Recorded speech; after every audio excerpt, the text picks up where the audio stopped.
Sudah siap belum? Ya. Goldie siap? Sudah.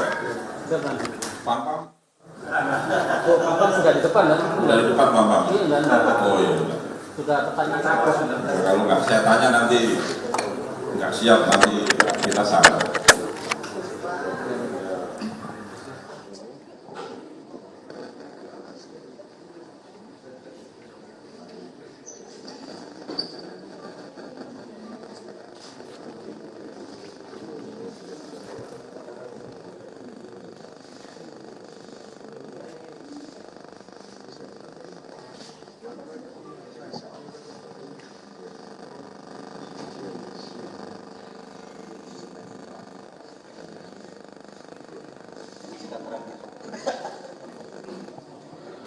Baik, Assalamualaikum warahmatullahi wabarakatuh. Yang saya hormati Pak Dirkrim di sini juga hadir Pak Wadir dan Kasubdit Jatanras. Kemudian juga hadir di sini Pak Kabid Lapor, alhamdulillah ya, beliau berkenan hadir di tempat ini dalam rangka rilis kasus yang tentunya sudah ditunggu oleh rekan-rekan sekalian. Baik rekan-rekan sekalian, yang pertama tentunya kami turut berduka cita yang mendalam ya, terkait peristiwa ini. Mari kita sama-sama mendoakan ya, semoga segala dosa almarhumah atas nama UHA ini diampuni dosa-dosanya dan semoga keluarga yang ditinggalkan diberikan ketabahan. Kemudian juga saya mengucapkan terima kasih kepada rekan-rekan sekalian bahwa rekan-rekan sekalian menyemangati kita ya untuk melakukan pengungkapan secepat-cepatnya dengan melakukan publikasi perkembangan penanganan kasus. Dan yang tidak kalah pentingnya bahwa rekan-rekan juga banyak yang pemberitaan terkait kebaikan-kebaikan korban, di mana korban ini semasa hidupnya menurut yang saya berita itu menjadi sosok ibu single parent yang sedang merawat atau mengasuh dua anaknya yang masih kecil yang sedang sekolah di tingkat sekolah dasar.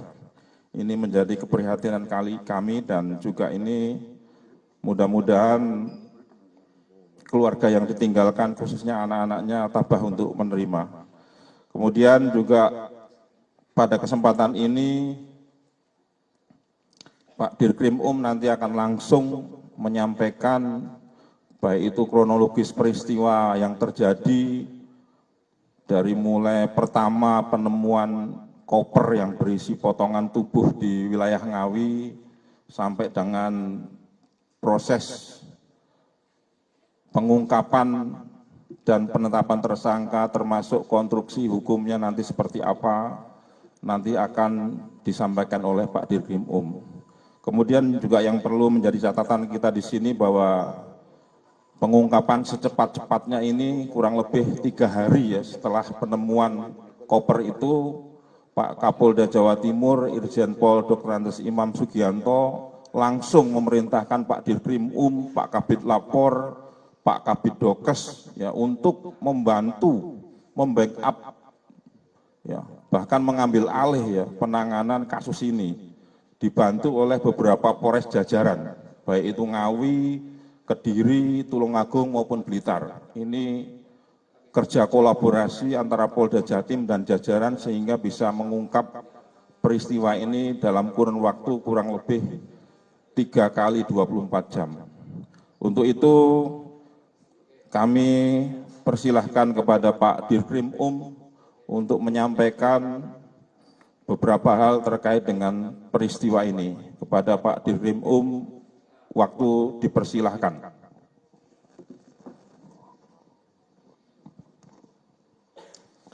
Assalamualaikum warahmatullahi wabarakatuh. Salam sejahtera bagi kita sekalian, Om Swastiastu. Yang saya hormati Bapak Kabid Humas, yang saya hormati Bapak Kabid Lapfor, yang saya hormati Pak Wadir, Kasubdit Jatandras, para kasat di sini yang hadir dari Kasat Ngawi, Tulungagung, dan Kediri, rekan-rekan media yang saya hormati. Pertama-tama mari kita tundukkan kepala, kita doakan kepada korban. Kita doakan yang terbaik, semoga diampuni segala kesalahannya dan diberikan tempat yang termulia di sisinya. Amin. Yang kedua, alhamdulillah wa syukurillah atas perintah Bapak Kapolda Jawa Timur, kami sudah menindaklanjuti dari direktorat bersama jajaran, para kasat, semua terlibat, dan Kasubdit Jatandras sebagai leading sektor telah berhasil mengungkap tentang adanya temuan koper berwarna merah.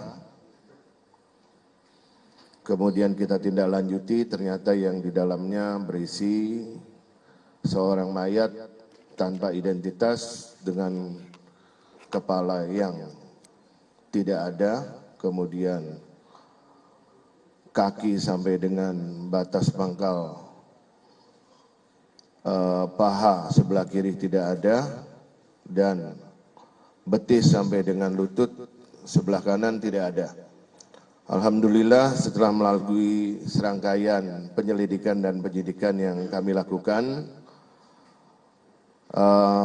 kemarin sekitar tanggal 26 pukul 24 TAN, kami berhasil bersama-sama mengungkap dan menangkap pelaku pembunuhan berencana dan mutilasi terhadap korban UK,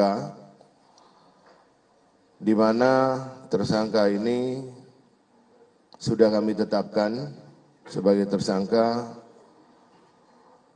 dengan inisial RTH atau alias A, sebagaimana yang rekan-rekan tulis di beberapa waktu yang lalu. Rekan-rekan, perlu kami sampaikan bahwa kejadian sebenarnya ini sudah direncanakan oleh pelaku jauh hari. Itu mengapa kemudian pelaku ini mengajak bertemu korban di salah satu hotel di wilayah Kediri. Kemudian di sana sekitar tanggal 19 mulai check-in malam, kemudian berdasarkan pengakuan ada percekcokan dan terjadilah korban dicekik oleh yang bersangkutan, tersangka, sehingga meninggal dunia. Adapun setelah meninggal dunia, pelaku merasa kebingungan dan mulai berpikir untuk membuang dari mayat yang sudah dibunuh ini. Caranya bagaimana? Yaitu pertama menyiapkan koper. Koper ini diambil di rumah, kemudian juga menyiapkan beberapa barang yang dibutuhkan, antara lain plastik, lakban, termasuk pisau. Ya, yang dibeli di salah satu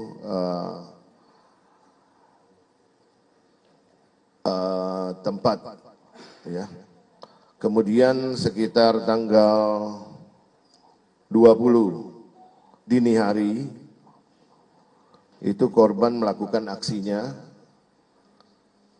dalam arti melakukan mutilasi. Kenapa dilakukan mutilasi? Karena awalnya korban ini akan dimasukkan secara utuh di dalam koper. Tapi karena tidak cukup, kemudian dimutilasi. Diawali mulai dari kepala korban. Kemudian diupayakan masuk, tidak cukup lagi. Kemudian dimutilasi lagi kaki kanan, ulangi kaki kiri sampai batas paha. Diupayakan lagi dimasukkan, ternyata tidak cukup, baru terakhir betis yang dimutilasi. Setelah itu baru yang bersangkutan merencanakan untuk membuang dari beberapa potongan baik itu kepala maupun kaki. Yang pertama kali dibuang itu bagian kaki di daerah Trenggalek. Nah, kemudian upaya untuk membuang kepala ini sempat dilakukan pada saat membuang itu kepala terbentur dari jendela sehingga kembali kepalanya itu. Nah, itu sempat diurung perbuatan membuang kepala itu. Keesokan harinya baru dilakukan pembuangan yang kedua di Ponorogo. Sedangkan untuk tubuh dibuang di daerah Ngawi. Rekan-rekan, kami sudah melakukan serangkaian tindakan penyidikan. Kami ikut sertakan dalam penyidikan ini dari BIT Lab 4 untuk mendapatkan scientific evidence, ya, sehingga pasal yang kami pergunakan untuk menjerat tersangka ini betul-betul bisa dibuktikan secara saintifik. Mungkin dari kami itu secara saintifik nanti kami serahkan kepada Kabid Lab 4 untuk bisa menjelaskan. Demikian Pak Dirmanto. Terima kasih Pak Dirkrim Kemudian selanjutnya kami serahkan ke Pak Kabid Lab 4 terkait dengan temuan-temuan di beberapa TKP yang sudah dilakukan penelitian oleh laboratorium forensik. Waktu dan tempat diaturkan. Bismillahirrahmanirrahim. Assalamualaikum warahmatullahi wabarakatuh. Selamat pagi dan salam sejahtera untuk kita semua. Om Swastiastu, Namo Buddhaya, salam kebajikan dan salam presisi. Yang saya hormati Dirkrim Polda Jawa Timur, Kabitumas Polda Jawa Timur, Kanit Jatanras, dan rekan-rekan awak media yang saya cintai dan saya banggakan. Izinkan pada kesempatan ini kami dari Laboratorium Forensik Polda Jawa Timur telah melaksanakan kolaborasi bersama komunitas forensik, begitu juga dengan para penyidik, dan Laboratorium Forensik telah melaksanakan pemeriksaan teknik kriminalistik di tempat kejadian perkara, begitu juga melakukan pemeriksaan laboratoris kriminalistik barang bukti dengan metode scientific crime investigation. Adapun hasilnya yaitu yang pertama barang bukti sitaan dari Polres Ngawi, yaitu yang berupa tulang klavikula bagian kanan panjang sekitar 15 cm yang diambil dari hasil otopsi mayat yang tidak utuh termutilasi, tanpa kepala, dan sebagian kaki tidak ada dalam koper, yaitu di Rumah Sakit Ngawi sebagai terduga korban UH. Kemudian selanjutnya darah segar dari Ibu Sulatemi, ini merupakan ibu kandung korban UH. Kemudian selanjutnya hasil running dengan alat rapid hit ID DNA didapatkan hasil bahwa tulang tersebut identik atau match sebagai anak kandung biologis dari DNA darah segar milik ibu kandung tersebut. Kemudian yang berikutnya, ini hasilnya rekan-rekan, ya, secara scientific crime investigation. Kemudian berikutnya adalah hasil pemeriksaan teknik kriminalistik di tempat kejadian perkara. Kami dapatkan, yaitu yang pertama, resapan darah yang diambil di kasa, diambil di dinding sisi sebelah utara dalam kamar 303. Kemudian yang kedua, resapan darah di kasa yang diambil di lantai dekat pembuangan air kamar mandi. Ini positif darah manusia. Dan yang tadi adalah positif darah manusia juga. Kemudian yang berikutnya, resapan darah di kasa yang diambil di lantai kamar mandi depan kloset, positif darah manusia. Kemudian sebilah pisau dengan sarung sajam plastik warna hijau, panjang sekitar 20 cm, ini negatif darah. Kemudian berikutnya, sepotong celana panjang warna coklat milik tersangka atas nama RTH, ini positif darah manusia. Kemudian sepotong kaos lengan pendek warna hitam milik tersangka RTH, negatif darah.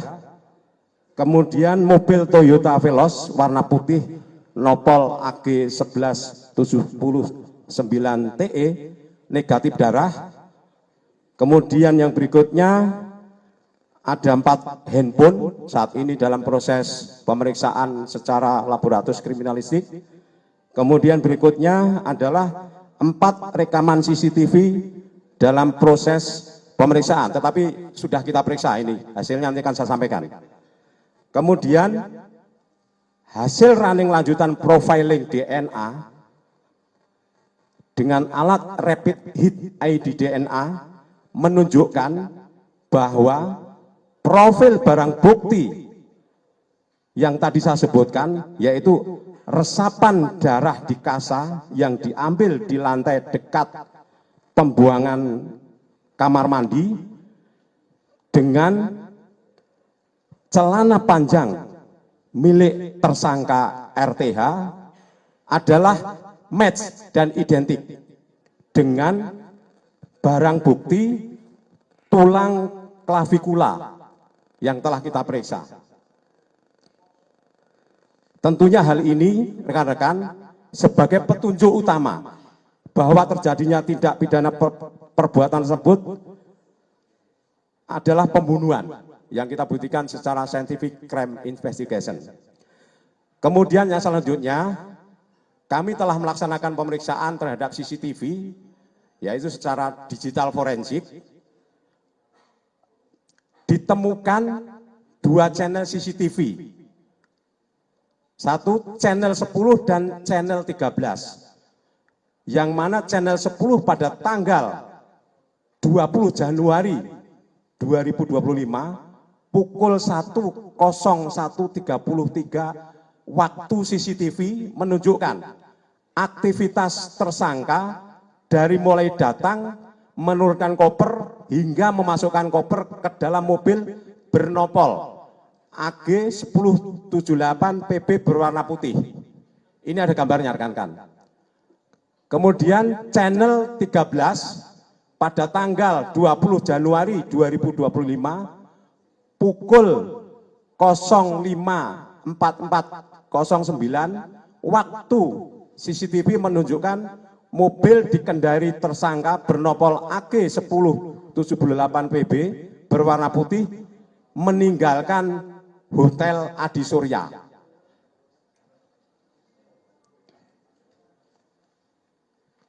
Kemudian yang selanjutnya, pada tanggal 20 Januari 2025 pukul 01.33 kamera 10 waktu CCTV tampak 2 orang laki-laki duduk di teras depan hotel, yang satu berdiri dengan membawa koper berwarna merah turun dari mobil belakang. Ini seperti ini hasil CCTV. Yang selanjutnya, pada tanggal 20 Januari 2025 pukul 1.14.03 kamera 10 CCTV tampak 2 orang laki-laki, yang satu masuk ke dalam mobil, satu masuk ke dalam kamar hotel. Ini kan. Kemudian yang berikutnya,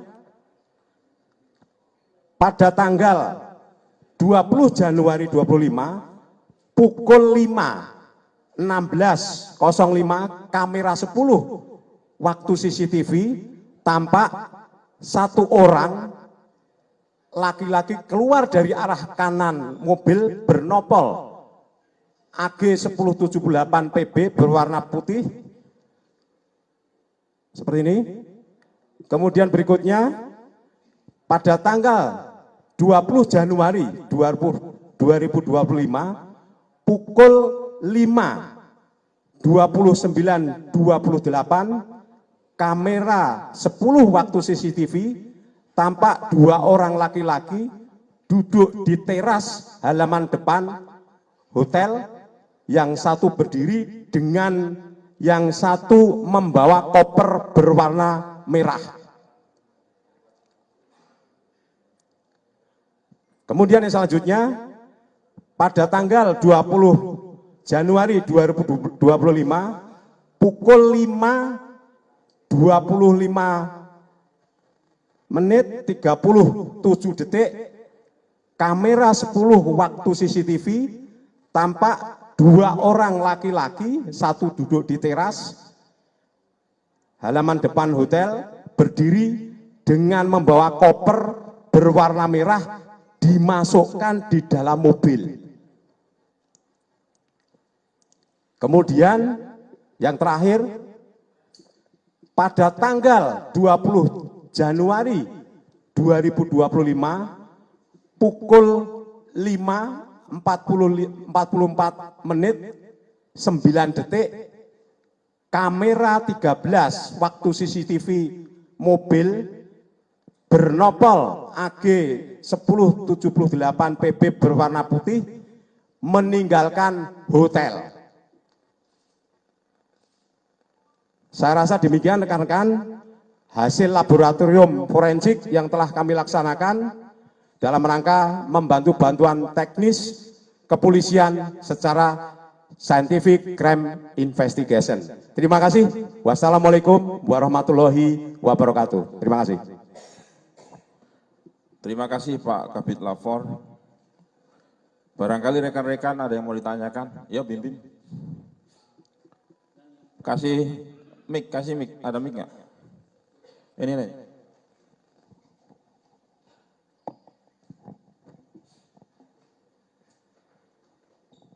Bismillahirrahmanirrahim. Assalamualaikum warahmatullahi wabarakatuh. Izin dan saya mau tanya, yang pertama terkait dengan motif pelaku ini apa sampai melakukan hal keji tersebut. Terus apakah motif asmara atau motif ekonomi? Mengingat tersangka juga menguasai harta korban saat kejadian. Terus yang kedua, untuk Pak Kalapor, tadi disebutkan bahwa pisau yang bersarung hijau ini, pisau yang bersarung hijau dinyatakan negatif darah. Negatif darah artinya kalau dalam pemahaman kami yang awam ini negatif darah artinya pisau ini tidak digunakan sebagai alat untuk melakukan mutilasi. Mungkin bisa dijelaskan apakah memungkinkan jika menggunakan alat yang sekecil itu untuk melakukan mutilasi tanpa bantuan alat yang lain.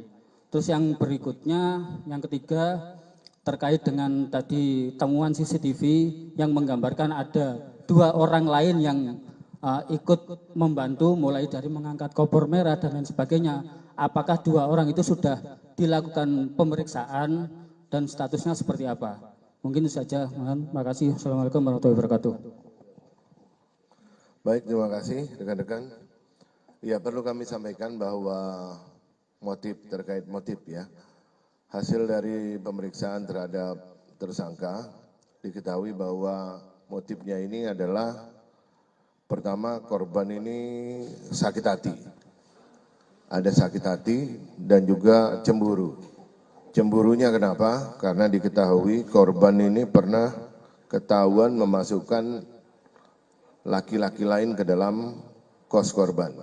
Ya, sementara tersangka ini di dalam di sekitaran kos-kos korban ini mengakui sebagai suami siri dari korban.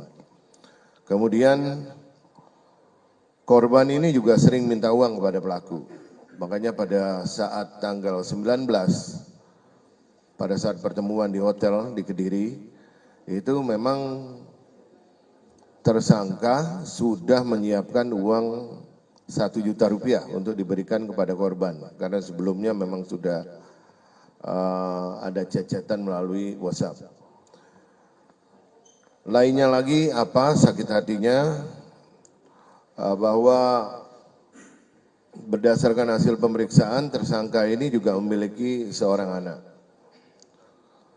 perempuan, di mana korban ini pernah berucap kepada tersangka bahwa korban mendoakan kalau nanti sudah besar anaknya ini menjadi, mohon maaf, PSK.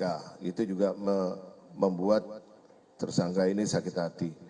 Lainnya dari hasil pemeriksaan bahwa korban tidak terima karena pelaku ini memiliki anak yang kedua. Sehingga dari korban sendiri ya sempat melontarkan supaya pelaku ini menghilangkan anak keduanya. Itu motifnya yang kami ketahui berdasarkan hasil pemeriksaan terhadap tersangka. Betul tadi yang disampaikan oleh Kabid Lapfor bahwa berdasarkan CCTV ada 2 orang di situ. 2 orang di situ adalah satu tersangka yaitu RTH alias A, yang satu lagi sudah kita amankan dan sudah kita periksa untuk mendalami peran dari yang bersangkutan. Karena sementara hasil pemeriksaan yang bersangkutan adalah masih kerabat dari tersangka, kemudian dimintai tolong untuk ngedrop tersangka ini ke rumah neneknya di daerah Tulungagung, rumah kosong. Nah, rekan-rekan kalau dilihat dari Tempus, ini kan kejadian sejak tanggal 19 sampai dengan 23 pagi baru diketemukan bahwa mayat ini sempat nginap di beberapa tempat, antara lain rumah kosong di Tulungagung, ya. Kemudian baru tanggal 21 itu dilakukan pembuangan tahap pertama, baru dilanjutkan kemudian tanggal 22 itu pembuangan tahap kedua, itu terhadap kepala yang sempat terpental kembali ke dalam mobil pada saat dibuang. Kenapa pada saat itu diurung tidak langsung membuang kepala yang mental kembali ke dalam mobil?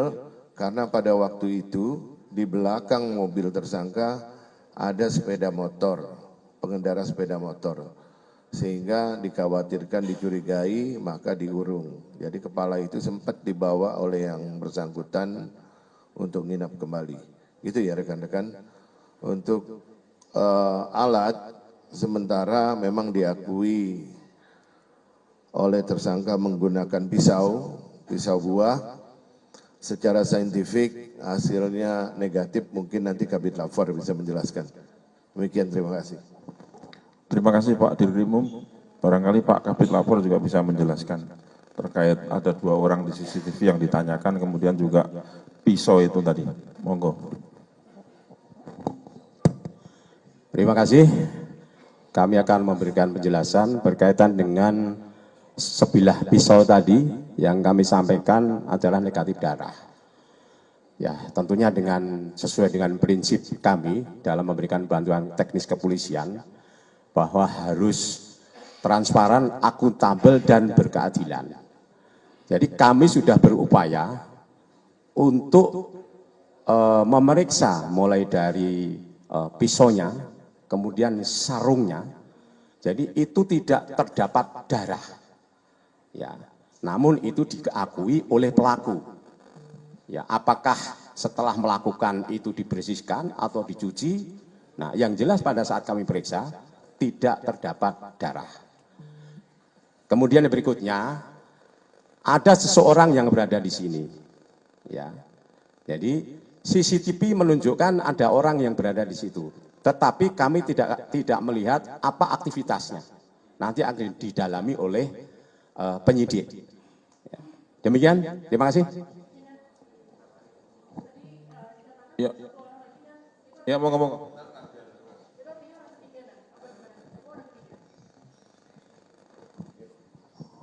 Ulangi Mbak, minta tolong Mbak. Izin, dan tadi kan disebutkan bahwa ada satu orang yang aktivitasnya terpantau di dalam CCTV. Itu apakah orang ketiga atau 2 orang itu? Terus apakah memungkinkan kalau yang bersangkutan ini membawa alat lain untuk kemudian melakukan mutilasi selain dengan pisau yang tadi diakui? Lalu yang ketiga, dari hasil pemeriksaan kesehatan mental yang bersangkutan ini, apakah ada kecenderungan psikopat? Terima kasih. Ya, baik rekan-rekan, tadi sudah saya sampaikan bahwa yang ada di CCTV sebagaimana yang disampaikan oleh Kabid Lapfor itu terlihat 2 orang. 2 orang itu adalah satu tersangka, satu lagi itu adalah yang saya sampaikan tadi kerabat dari tersangka. Perannya apa sampai dengan saat ini kita lakukan pemeriksaan itu masih dalam tahap beliau diminta untuk ngedrop tersangka ini ke hotel gitu ya. Dari hotel ini jadi saya sampaikan kepada rekan-rekan ketika tanggal 19 itu datang tersangka itu menggunakan Grab. Nah, ketika selesai melakukan perbuatan sekitar 23.30 itu baru mencekik. Kemudian ditinggal korban itu di dalam hotel. Kemudian tersangka ini menghubungi kerabatnya itu minta tolong dijemput. Kemudian setelah dijemput, minta tolong diantarkan ke rumah neneknya yang di Tulungagung, rumah kosong itu. Ya. Nah, peran sementara yang baru kami dapatkan itu, apakah turut melakukan perbuatan pidananya masih kami dalami. Itu ya. Kemudian terkait apakah ini psikopat, saya kira bukan kapasitas saya untuk menjawab, tapi ini akan menjadi bahan pertimbangan bagi kami. Akan kami periksakan juga ke psikiater nantinya. Itu ya Mbak Ika ya. Terima kasih ya. Cukup ya rekan-rekan? Cukup kita.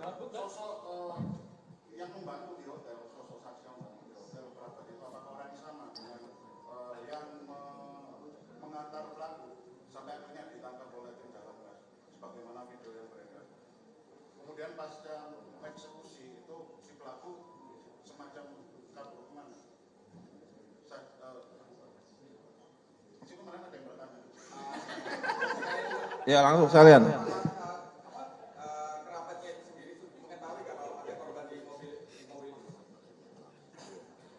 Ya, tadi saya sampaikan rekan-rekan, kami masih mendalami ya peran dari kerabatnya ini.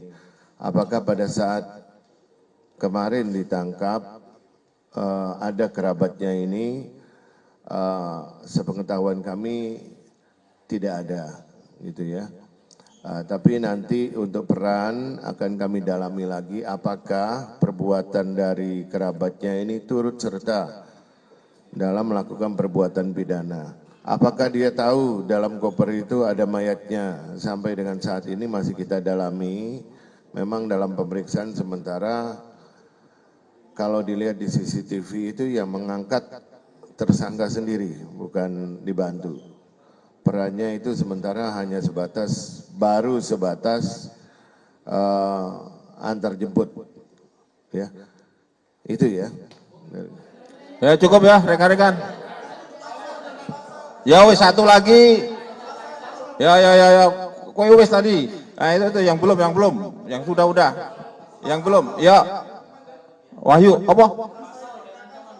Iya, Ancaman rekan-rekan, pasal yang dipersangkakan kami tentunya pertama dari hasil penyidikan dan pemeriksaan yang kita lakukan, kita terapkan pasal pembunuhan berencana 340 KUHP, tapi kita juga subsidiar dengan 338 pembunuhan dan lebih subsidiar lagi dengan 351 ayat 3 KUHP.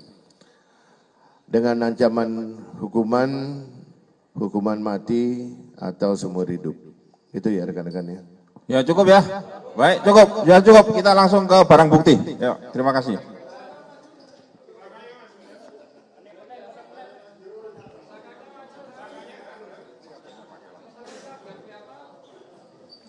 Baik, rekan-rekan, kita langsung foto barang bukti. Ini barangkali nanti bisa dijelaskan oleh Pak Direktur atau Pak Kasubdit beberapa barang bukti yang temuan. Monggo, mulai dari kunci Pak Kasat ini, Pak Kasat dari Blitar mana? Temuan-temuan, monggo. Monggo sini Pak Kasat.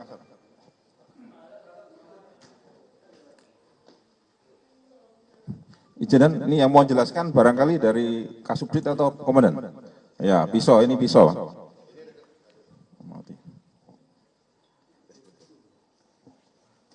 Rekan-rekan, ini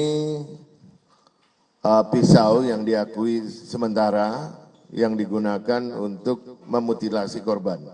Ya, kita masih dalami apakah betul ini adalah alat yang digunakan untuk mutilasi tersebut atau ada alat lainnya untuk melakukan mutilasi tersebut. Oh ya, sorry.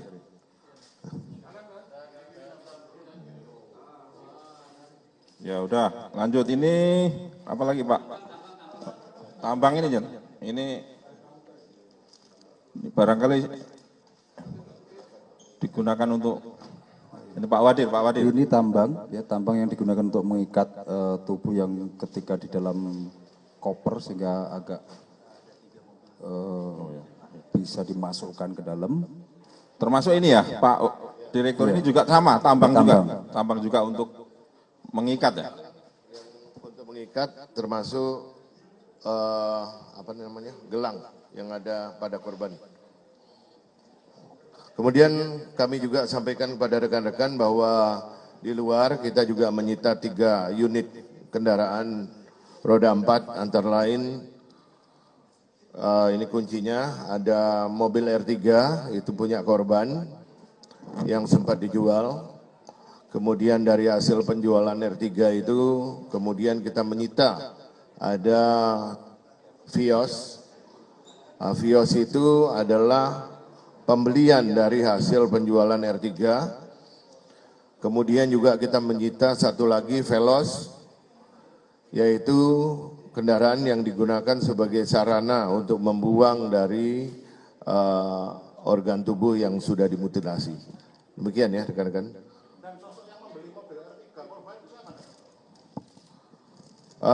Hasil penyidikan yang kita ketahui bahwa yang membeli itu seseorang warga di Kediri. Sudah kita mintai keterangan. Ya.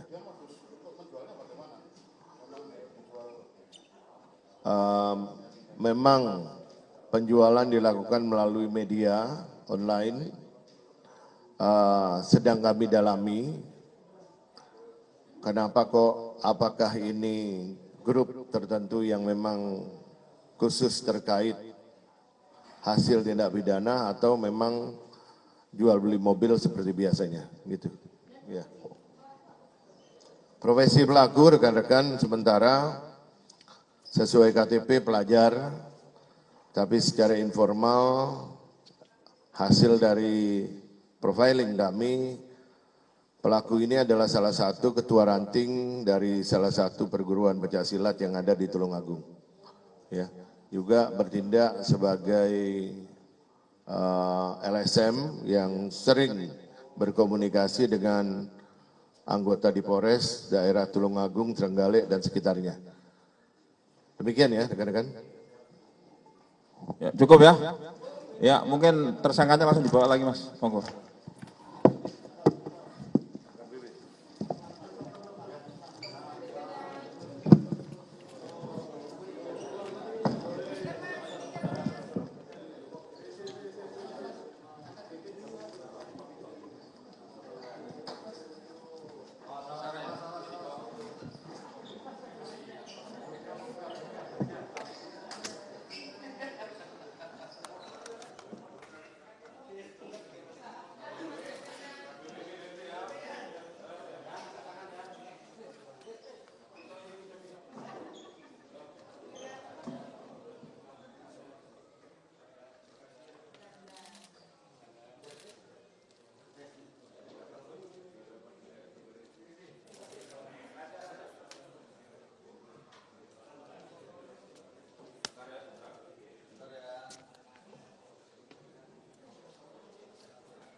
Saat meninggalkan ya. Siap, siap Dan. Yang ada foto Rahma.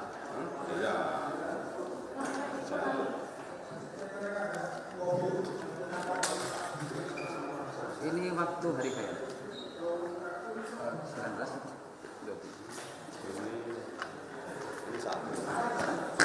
Dan majuannya. Oh, saat datang usai eksekusi. Ya, saat datang di salah satu hotel. Pertama kali. Ya, pertama kali. Oh, belum eksekusi berarti. Eksekusinya itu tanggal 20-nya. Ya, oke. Terus saat meninggalkan. Meninggalkan ini di dalam mobil ini sudah ada mayat. Sudah. Oh, ini sudah ada. Sudah. Sudah masuk kompresi juga. Yang tolong apa waktu dia Masuk enggak?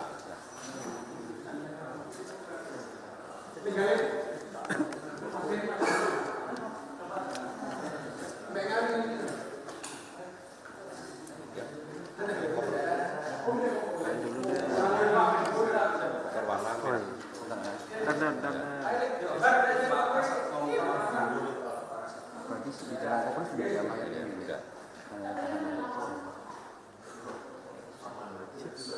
Udah. Makasih Dan. Ampun.